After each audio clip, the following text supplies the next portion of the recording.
ఇంగో ఒక చెల్లె మెసేజ్ పెట్టింది. "అక్క నువ్వు చెప్పినవి అన్నీ కరెక్ట్ అక్క. ఆడబిడ్డలు మస్తు సాధించుక తింటారు మరదలని" అని చెప్పింది. "మా అత్తగారింటికాడ గట్లనే నడుస్తదక్క మొత్తము. అక్కడ నేనే బాధపడతా. మా తల్లిగారింటికి పోతే అక్కడ ఒక్క మాట కూడా చెల్లదక్క. అసలు నన్ను పలకరించే దిక్కు కూడా ఉండదు. మా అన్న భార్య ఉంటది. నన్ను చూస్తది.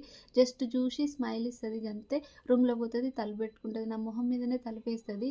నేను అన్ని పనులు చేస్తా. నేనే చేస్తా అక్క మా ఇంటికి పోతే, మా అమ్మ వాళ్ళ ఇంటికి పోతే అన్ని పనులు చేస్తా. అయినా మా వదిన నన్ను చూస్తే ఓర్వదు. ఈ ఎట్లనో ఎవరినో చూసినట్టు చూస్తది. బద్ధశత్రువుని చూసినట్టు. ఆమె బట్టలు కూడా పిండుతా. ఆమెకేం కావాలంటే వంట చేసి పెడతా. ఇప్పుడు ప్రెగ్నెంట్ మా వదిన. "ఏమన్నా కావాలా వదిన? నీకేమన్నా తినబుద్ధి అవుతుందా?" అని అడిగితే అట్లీస్ట్ వద్దు అని కూడా చెప్పదు నోటితోటి. తల ఊపి లోపలికి వెళ్ళిపోతుంది. మొహం మనిషి వైపు కూడా చూడదు. "అక్క అక్కడ ఇక్కడ రెండిట్లల్లో నాకే అక్క ఎందుకు ఇట్లా జరుగుతుంది? మస్తు బాధ అనిపిస్తుంది" అని చెప్తుంది. ఎందుకు కోడళ్ళు గట్ల చేస్తారు?